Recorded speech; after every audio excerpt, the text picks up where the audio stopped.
All right, so I'm waiting for this to melt off. Got a quick story time, and then we got something else we're gonna look at right quick. But boy, have I got a story for you. This has not been a good week for getting stuff done around here, because, like I said at the beginning of the last video, I decided this was gonna be the week. We were gonna make the switch. I was gonna use the new camera, use the new computer. I went out and bought a new video editor. Got the video done. This was, what day was that? Tuesday? Yeah, Tuesday night. And after I got done working on this, went in the house, thought I was gonna have the world by the ass. Oh boy, was I wrong. So this is the new video editor. Well, the first new video editor that I bought. This is made by Corel Video Studio 2022. Do not buy it. It is garbage, complete and utter trash. Shell and I went to Best Buy last Saturday, last Saturday. I had to go to Menards to look at some stuff for the barn, and Best Buy is right around the corner from Menards, and we were going out to dinner, so I said, well, what the hell, we'll just stop by Best Buy and see what they have for video editing software. And they had that and two other ones. That one was $59, and the other two were $130. But they were all by that Corel. They were just different versions of it. You can go back in the house. So I said, you know, if I'm gonna buy something and hate it, I might as well buy the $60 version rather than the $130 version.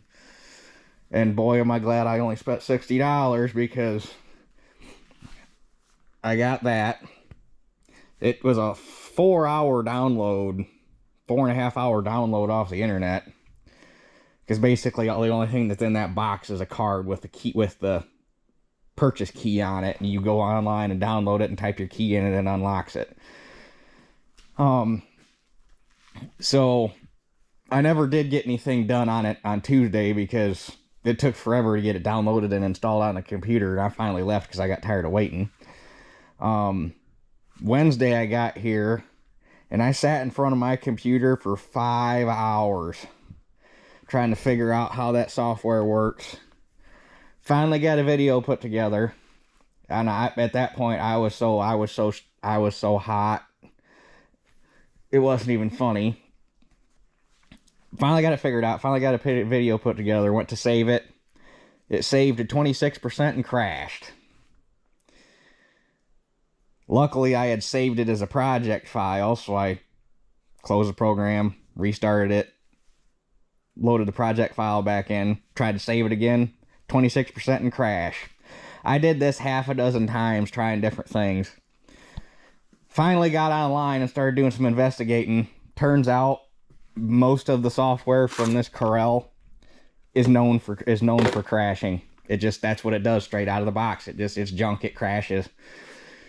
So if any of you guys are looking for video editing software, don't buy anything from that place. It's garbage. Not user friendly at all, and it'll randomly crash just in the middle of doing something. Apparently I'm one of the lucky ones, because a lot of the reviews I was finding on it said that people will start doing video projects and it'll just crash right in the middle of editing and they'll lose everything. So that's how that's how Wednesday went. Never did get it saved. I finally, at like 8:30, close to 9 o'clock at night, I finally was so angry and stressed out, I just got up and left. Did some more digging, and Thursday I tried, I think one of them was Lightworks, maybe. Yeah, Lightworks. I tried that, and it was basically the same user interface as that Corel, which is, I'm sure if you want to make professional, like, production budget style video editing, and you're planning on spending hours upon hours on end sitting in front of a computer editing video, I suppose that's probably something you want. But for me, I'm not. I want quick and dirty. I want to slap a video together, get it uploaded, and be done. I ain't got time for this shit. So, Lightworks, I never even finished the video. I got like halfway through it and said, screw this, and was looking again. And then I tried... What the heck was the last one I tried? I can't remember. Give me a second here. Maybe it's saved in my searches. Search history. Friday. Where's Thursday? Give me 1 second here. I'm sorry. Here we go.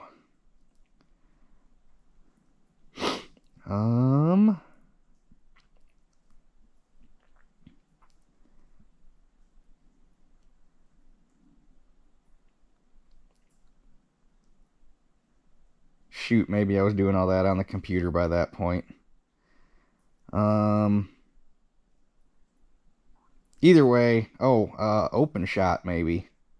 I think it was OpenShot. Tried that, and I managed to get a video put together. Still took me about 2 hours. Just all the video editing software I was finding was laid out for like sitting in front of a computer, and you're sitting there for hours, like going through frame by frame and professionally editing. If I don't want none of that. So it still took me 2 hours. I got a video put together. It took forever to say or to render it and save it. And got that uploading Thursday night, and apparently our internet connection just did not like the video format that OpenShot saved in or whatever, because it never did upload. Finally, I'm like, screw it. I found a torrent file for Windows Movie Maker 2012, which would have been the latest version, or the last version of Movie Maker that Windows made, because they quit supporting it in 2017, so you can't find it anywhere anymore other than online sources that are not Windows. Found it, got it downloaded on my computer, plugged a video clip, or plugged one clip into it. It started converting it over to video format and everything, and got it to where I could edit it, and I'm like, thank God. So apparently it wasn't necessarily Movie Maker on my other computer that couldn't handle the video files from this new camera. It was my computer itself wasn't fast enough to handle the video, because I can't remember what. This Hero 11 records like stupid fast, and I had to go buy a different SD card for it that can handle the speed too. But anyway, the only thing I found is, like before, with my Hero 8, if I had, well, like say, if I had like 20 video clips, I could highlight them all, dump them all into Movie Maker, and it would go through and convert them all. Apparently this one's still recording a little too fast to do that, which has got me thinking it might still be the computer. But if I go through and put 5 clips in at a time, let them render, and then dump another 5 in, which doesn't work out too bad because I can go through and edit as it's rendering the next batch of clips, and I basically can keep up with the computer. It worked out pretty decent, and I basically remade that video that I just uploaded from this last night in 17 minutes, start to finish, plus 30 minutes to render it, or render the final product and save it so I could upload it. So basically 47 minutes, I had a complete video, start to finish, done, ready to go on YouTube, versus 2 hours just to get one edited on the most user-friendly modern software I could find. Movie Maker is just so simple and dirty and easy and user-friendly. I don't get why nobody can make a decent video editor for stuff like that, because I don't want to sit in front of a computer for 2 hours. Ain't nobody got time for that. So anyway, that is story time number 1. Sorry it took 10 minutes.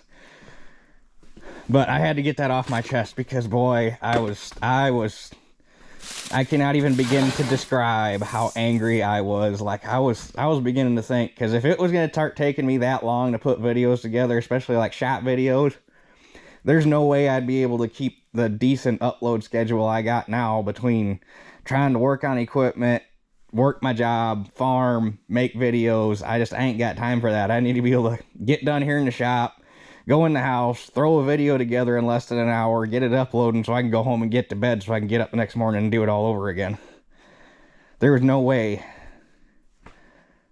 But as you can tell, I'm still a little worked up about it, but it all worked out because I got my movie maker back and I was so happy. So anyway, moving on to the next thing. I figured since I didn't have a brochure for this, I probably ought to get one. And I figured since I got it and I got the real thing sitting here in the shop, I might as well, since the brochure got here, we can look at the brochure and you can see the real thing sitting right next to it, and it'd make a nice little thing to go here. So this is an actual 1961 print. That's what those last 2 digits are. So this is from the year he bought that crimper. The odd part is, and I wonder if it was a pre-production thing, or if the rear hood on this is newer than the crimper, because I know he bought it in 61 because the date's in the manual. Or no, take that back. I do not know that he bought this in 61 because I don't have the manual for it. He bought the mower and the baler in 61 because the dates are written in the manuals. I would assume he bought this at the same time. That's when I was told. But anyway, regardless, you look at the rear hood on this one, it's just a little piece of sheet metal that kind of deflects everything back down. And this is this great big weldment that comes back a lot further. So I wonder if this was an option, because this would, in theory, leave the hay a lot fluffier because it would have more air time, where this one, it just goes up, hits it, and directs it straight back down. But anyway, so that's behind, looks like we got an 880, an 82 mower, 95. You know, that's a 95 crimper, and this also covers the 95 and the 97.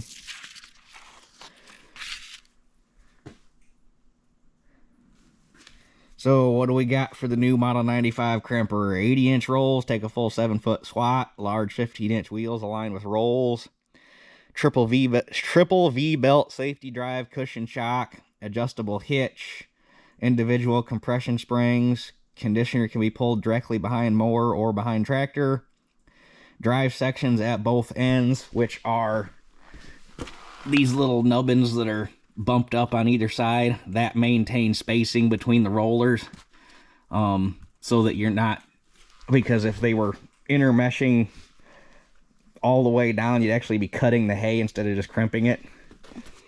And then built-in fluffer deflector, which would be the shield on the back. And so we got condition, not crush, bale sooner, save leaves, large diameter corrugated rolls, wheels in line with pickup roll, which that's important because that keeps it from scalping.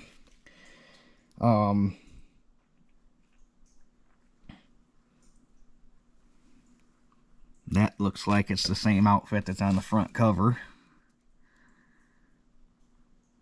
God, the 3 digits for sharp tractors. I need one. One of these days I'm going to have me my 880. One of these days. So this is the 95 and these 2 pages.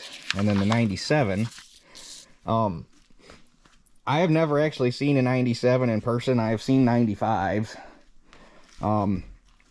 My guess is, I had always assumed, since I had never seen one and never really read anything about them, that the 97 was the crusher version, which would have had a steel on rubber or rubber on rubber.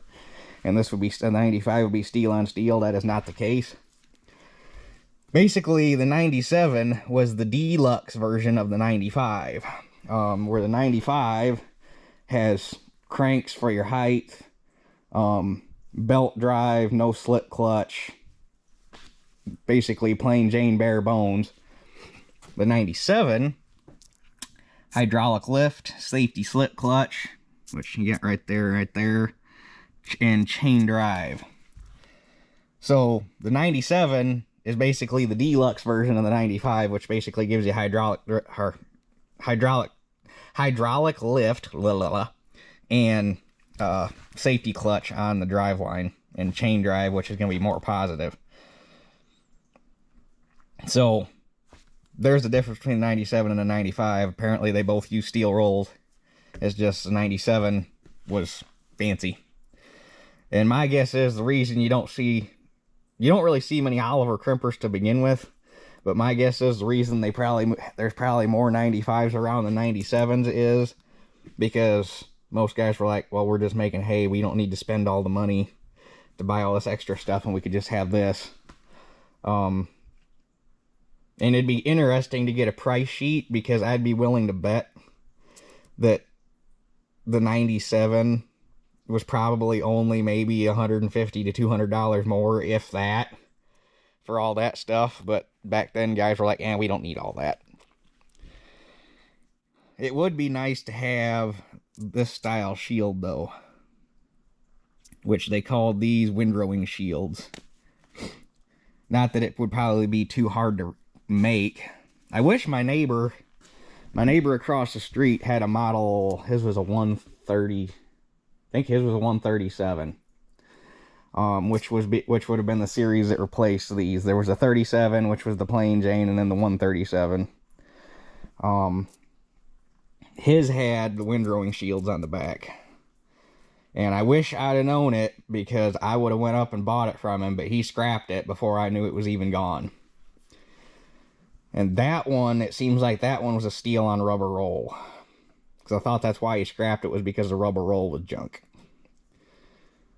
But anyhow, I just figured it'd be neat to show the brochure for it, since we got it sitting here in the shop.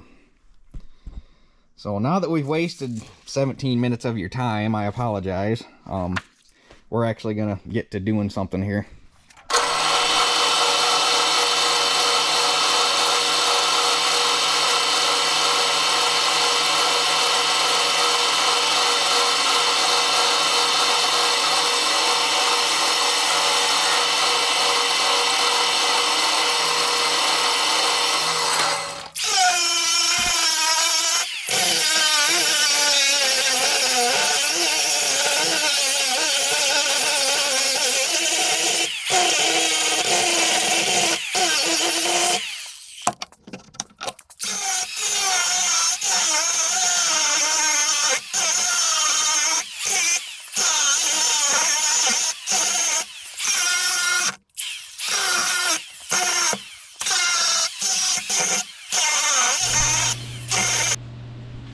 Alright, I got my axle gouged out, so we can do some tweaking here.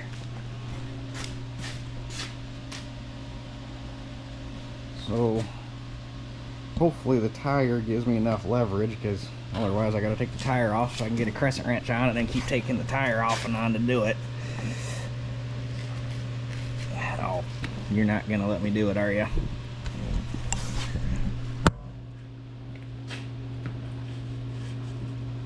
Oh.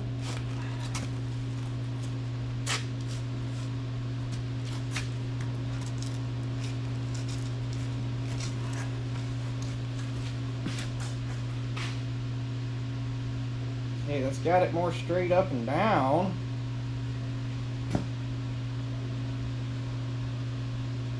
Now, we just need to figure out how bad it is this way. I've got to figure out how I can measure that out. Okay, this just got a touch more complicated. I managed to get the twist out of it, at least near as I can tell. I'm probably going to go ahead and just throw a couple tacks here so that it won't move. So that's got the wheel lined up straight up and down, but now it's cocked like this. And I'm looking at it and it's like something doesn't look right. The spindle's welded on crooked. If you look at it, Well, I don't know how well I can show it on the camera. If you sight down the edge of the main axle member here, the hub is very obviously like this. And if you look at this gusset here, it's in line with the center line of the spindle right here. And if you look down this side, back here, it's in on off the edge of this square stock, probably 1/4 inch, and out here on the end, it's flush. So that whole axle is like this, probably 1/4 inch or so, which doesn't sound like much. Well, I mean, it's actually a fair bit when it comes to wheel alignment, but once you translate that out to, you know, the edge of a 15-inch tire clear back here, that's pretty significant. So I think I'm going to go ahead and tack this so that it can't move, and then we're going to have to cut these welds here and figure out how to get the spindle cut partway loose, because I really would like to leave it here. And we're going to have to take that spindle and to get it in line. And you may ask, well, why is this so important? It's because tires are too expensive, and as bad as this is discombobulated, that tire is going to wear pretty dang quick. Which is probably why the tire that was on this side was wore down to the cords before it blew up. Because it was probably just scuffing the tread off the whole time. Not to mention the fact that when you're out in a hayfield, it's going to be a little better because those are implement tires, not the car tires that were on it, but it's constantly going to be scuffing the ground, and you're going to eventually start seeing wheel tracks if you run close to your same tracks every time you mow. So, yeah, we need to get this fixed.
Alright, I got the axle all welded back together. Just gonna let it sit here and cool off for a little bit so I can mask the spindle off and shoot some primer on it so it won't rust so bad. So while we're waiting on that to happen, I'm probably gonna go ahead and see if we can get the gearbox off real quick. I say real quick, it never turns out real quick, but get the gearbox off so that we can clean that out and get new oil in it. It'd be nice if there was a drain plug, but unless it's buried in that grease somewhere. So, but the shafts are slipped on, so I guess we'll find out if I can get them to come off or not. So, fun fact, that one was loose already. Makes life a little easier. This one's missing a set screw.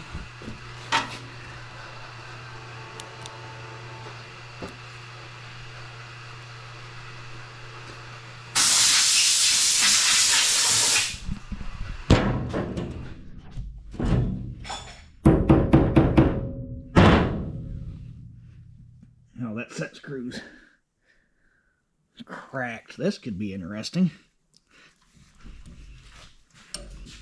This could be real interesting.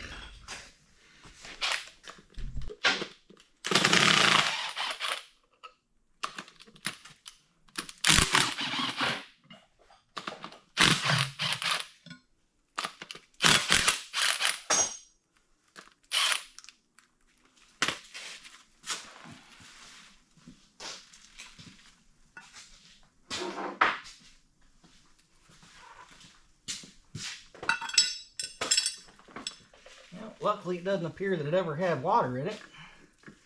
Oil's still fairly clean, although there's not a whole lot of it in there.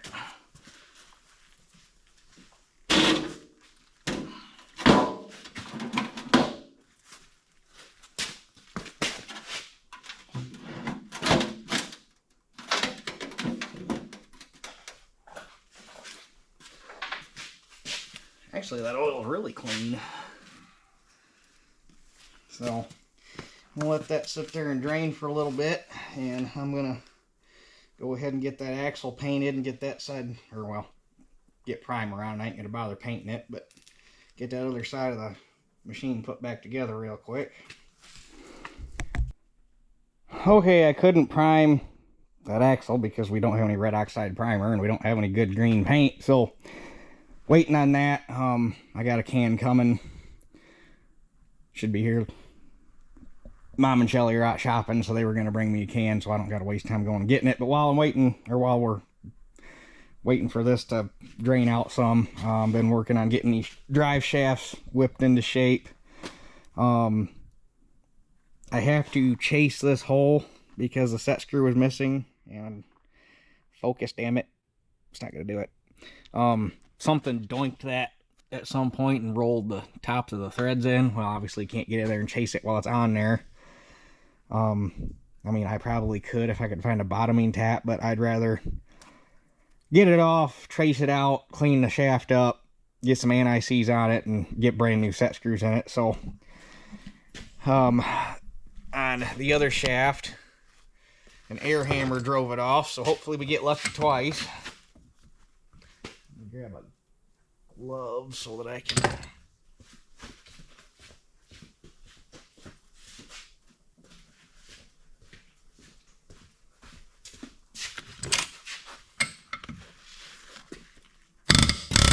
Oh yeah, she's moving. I think.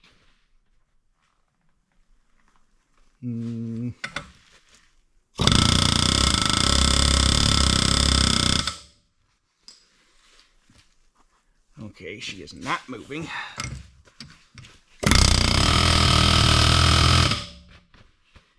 Neato. I really didn't want to have to heat it.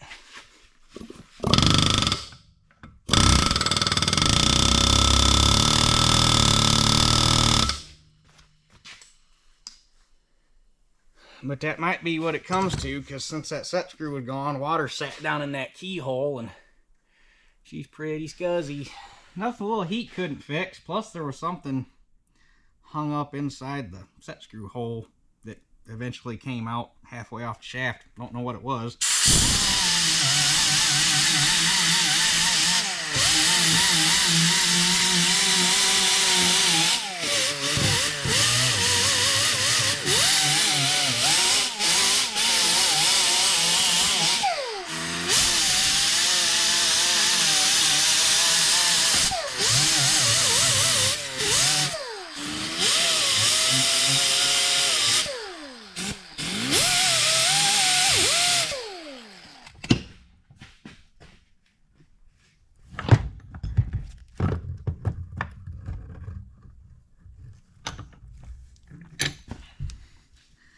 What do you suppose the odds are that Woodruff key walks out of there? I'm gonna guess not very good. Oh.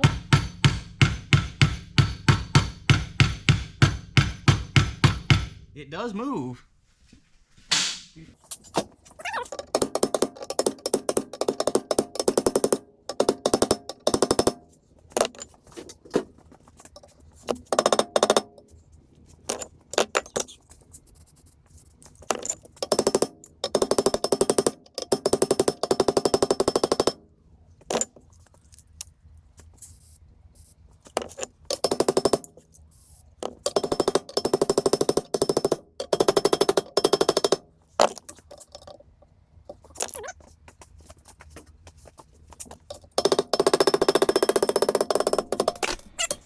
Okay, I got the gearbox cleaned out, at least as best I could without disassembling the whole gearbox. But it really, honestly, was not that bad to begin with. I was impressed. So, but I noticed while I was playing with it while it was still on the crimper that the bearings are somewhat loose, which can be changed by adjusting these jam nuts. So we gotta knock those guys loose.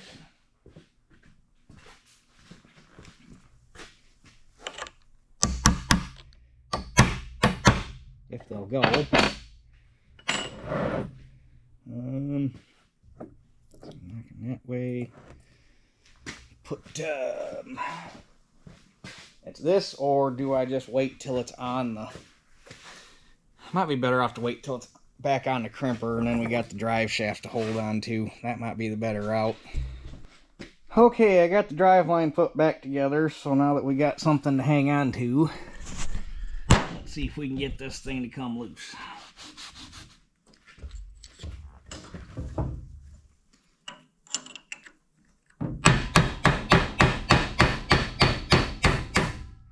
Ta-da! And then we just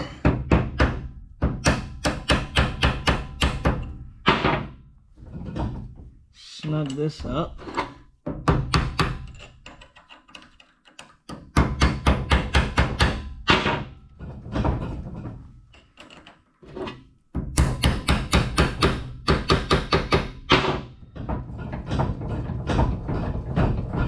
Until that bearing is no longer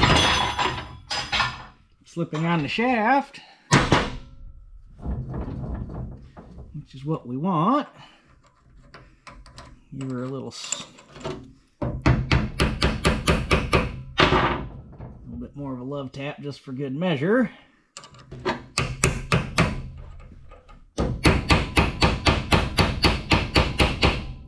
And then jam them back together.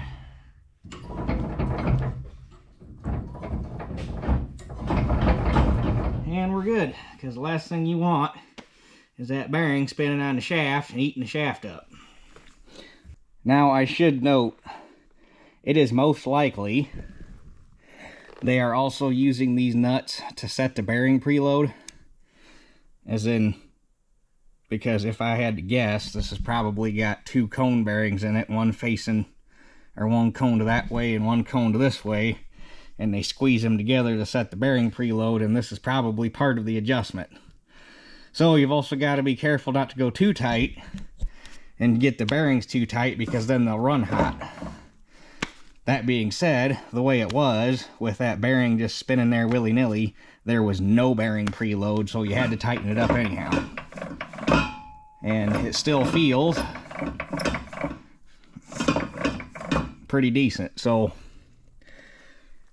I'd say we're good.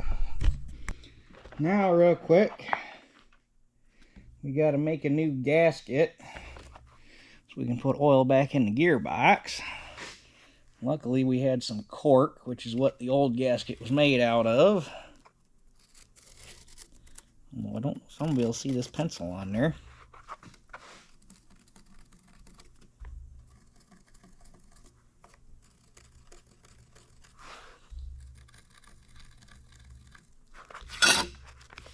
Oh yeah, just barely, but you can see it.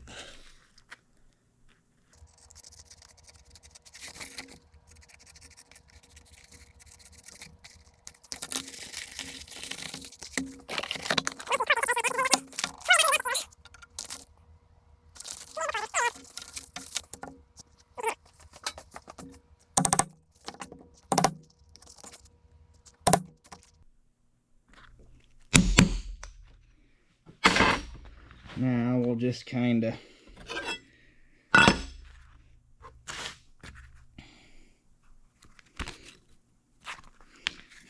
of wing the center, I guess.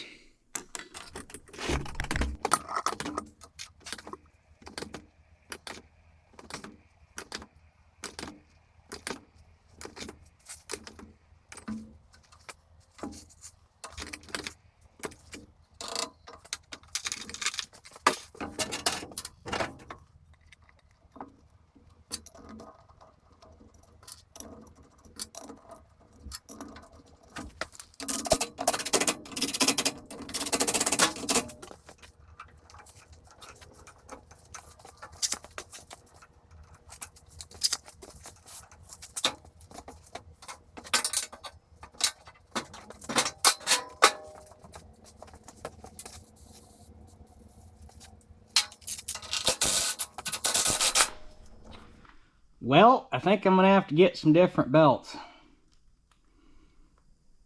Those are tight, but it's got the adjuster slammed all the way up against the end of the stop, so if they stretch, we got no adjustment to tighten them back up, so that's a bit of a bummer. Okay, I got a little bit of anti-rust thrown on that axle just to keep it halfway decent until it finally comes time to paint this thing for real. That wheel looks so much better. I'm not saying it's perfect, but it's a damn sight better than it was. And measuring, it's about the same amount of off that that one is, and it would appear, and Dad was kind of the consensus, and it would make sense that those axles have a slight bit of camber to them just to make it track straight, but this one was like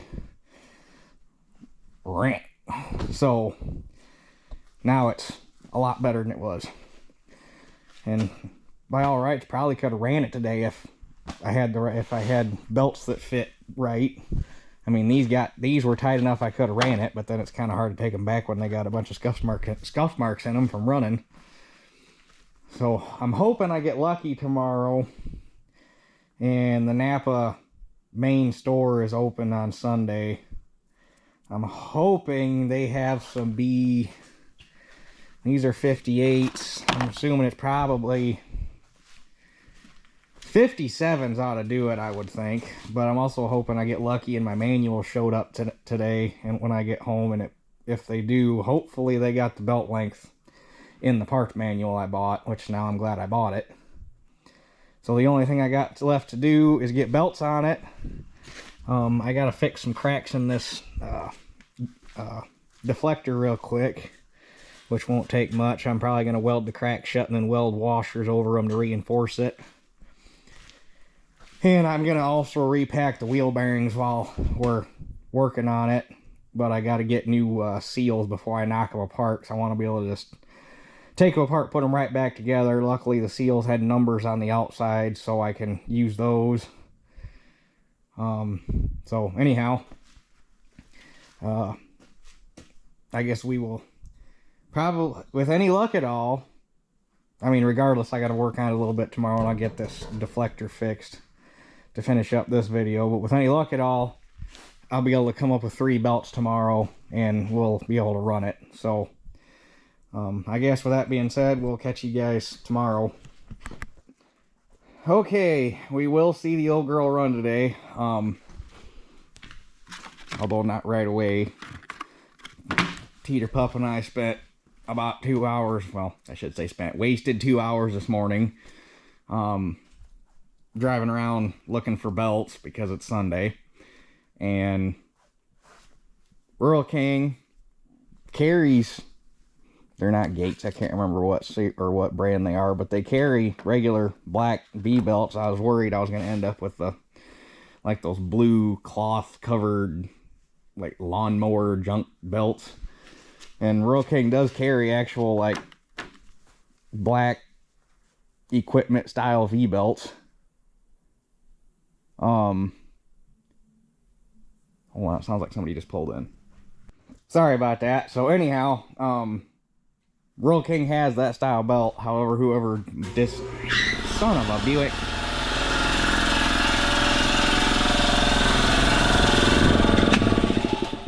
Whoever stocks their belts must be dyslexic, because a B57 and a B75 are not the same belt, but the B75s were on the B57 hook.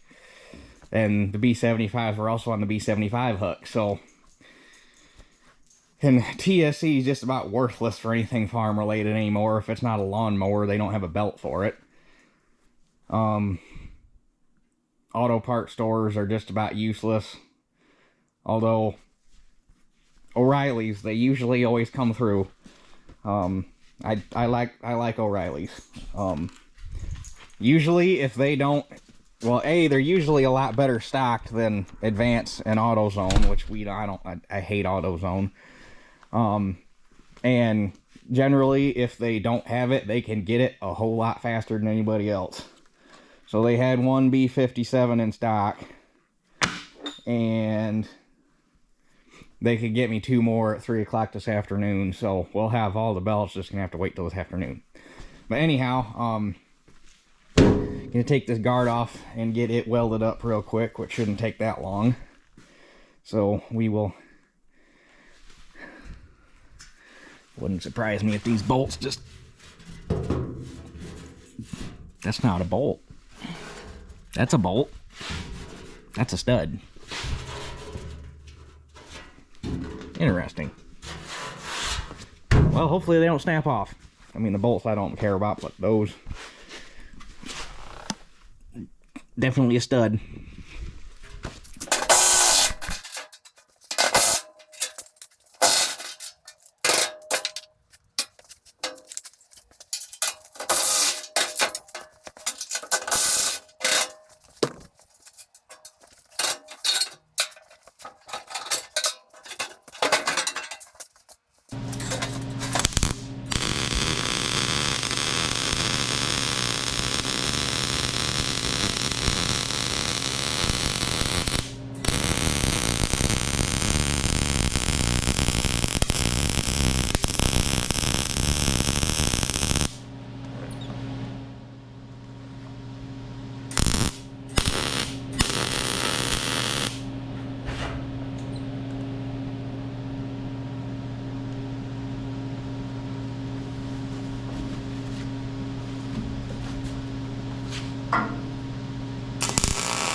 Okay, we got all the cracks welded shut, at least from the bottom. There's a reason I didn't weld them from the top. We'll get that in a second.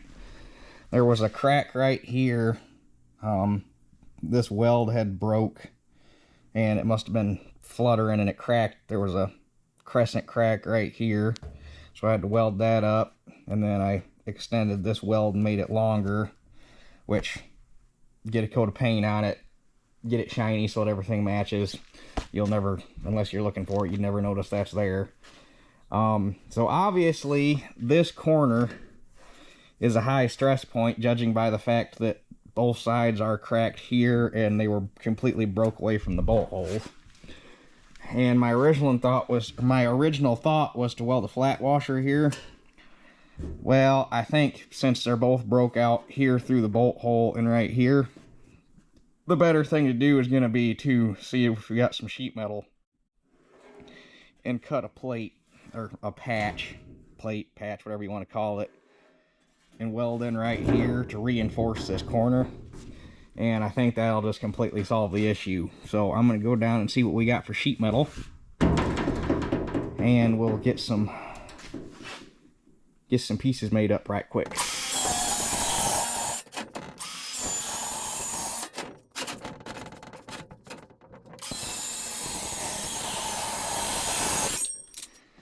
Okay, well, I'll show you the version without a bunch of clamps on it. This is what I came up with. The hole is not in it yet. We'll get them welded on and then drill that in. That way I didn't have to try to locate it. So I cut it out, drilled 4 half-inch holes in it so we can get some plug welds in just to make it a little bit stiffer. And then I'm gonna hold it back off the edge a little bit so I got something to lay a bead weld on. And I'm just going to stitch it, because if you went all the way around it, A, you'd warp the hell out of the tin, and B, it would be more likely to just crack right around the edge if it was going to crack. So if you stitch it, it's actually going to be stronger. So that's what we got.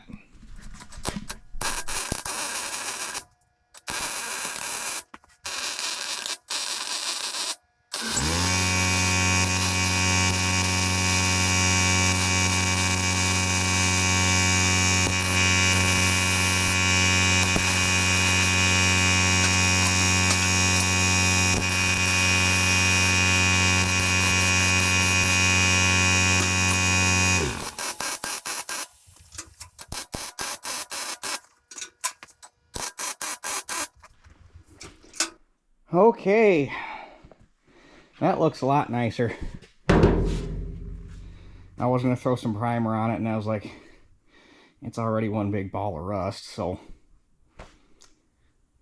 ain't no sense in wasting primer. So now we're just waiting on belts. But that ought to not crack again. You'll get the guys that'll say, well, that's not original, why would you do that? And my reply would be, well, if the original way broke, why would you go back and just put it back the way it was originally just to try and have it break again, when you could, if you're in there fixing it, you just beef it up so that you don't got to worry about it breaking again. And by all means do it tastefully, that way it doesn't look like you had a monkey going at it with a grinder and a blowtorch, but you can do it and still make it look factory. And if I hadn't showed it to you, and if you didn't have, if it was painted up and there wasn't two of them sitting side by side, you'd probably never know that that wasn't factory. Except for it's very obviously wire welded and the rest of it is stick welded, so that's a little different, but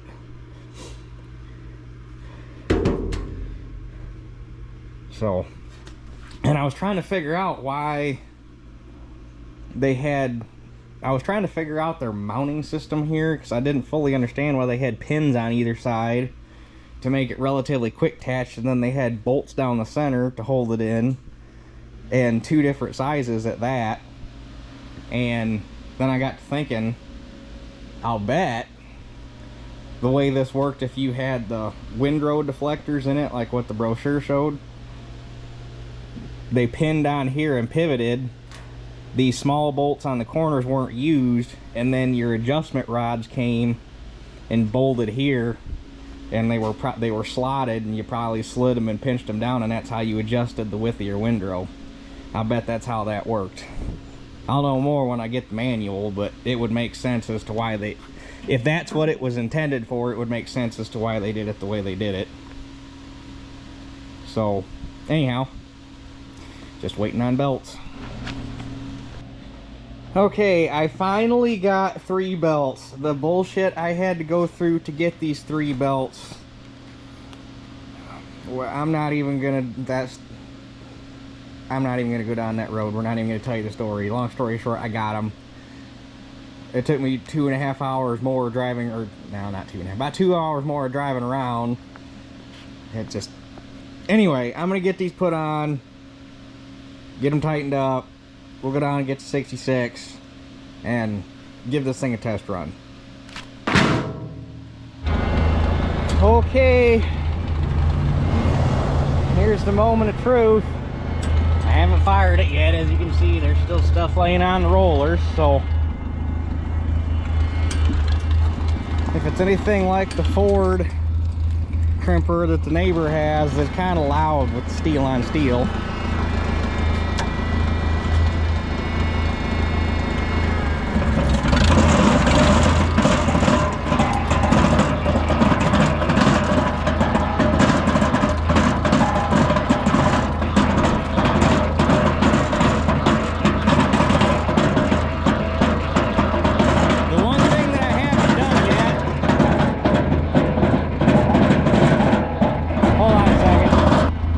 Put just a smidgen of down pressure on the leaf springs. I'm not going to crank on them until I have the book and know if there's any sort of recommended setting, but see if that quiets it down any, because that top roller was jumping just a little bit.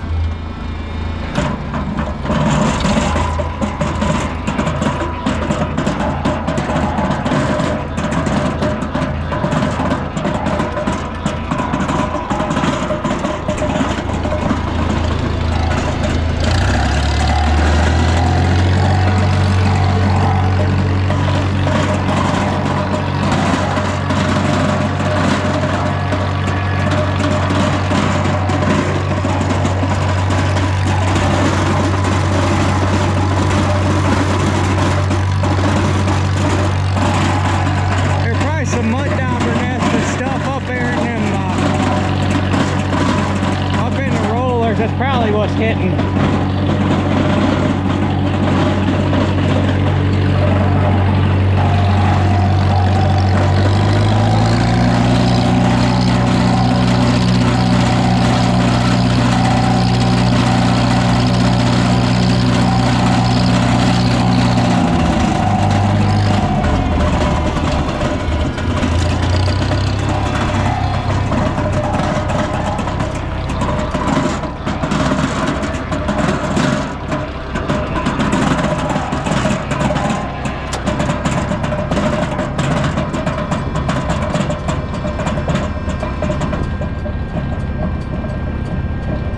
it ought to clean up and run a fair bit quieter once you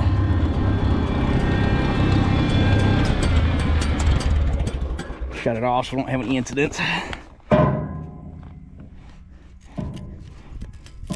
Yeah, there's all sorts of little hangers floating around in there. Plus, since they don't really intermesh tight, you got that going on too.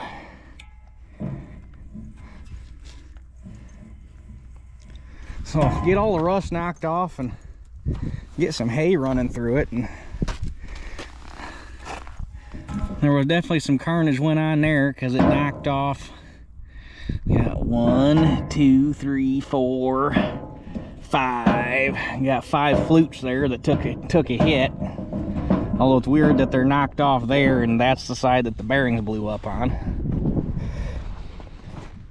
So anyhow, other than the wheel bearings, and it would appear that I'm probably gonna end up having to do seals in this gearbox, which I kind of suspected, but it appears that they're rawhide. So now that I got those bearings tightened up like they're supposed to be, there's a good chance that run this thing a little bit, get some heat build up in that gearbox, and get some oil, get some good oil soaked into them seals, they might swell up and start sealing again. So, and then obviously got to do the wheel bearings, but I'm gonna get, hopefully when my parts book shows up, I really hope it shows up Monday or Tuesday, it'd be nice, but get my parts book here, I'll have part numbers for them seals. And first place I'm going to try is Maybaugh and see if the part numbers cross over to something modern, at least in the AGCO system, before I go through the trouble of trying to hunt them down through a bearing warehouse and go from there. So basically wheel bearings are what we got left to do, but that's easy enough to do at a later date. So we're going to go ahead and call this project done, and then tomorrow I will probably haul it back to my house and get it back in the barn so that it's under cover, and get the mower hauled over here so we can start working on that, because I got a box of parts down in the barn to start on that project. So I guess with that being said, that's it for this one, and we'll catch you guys on the next one.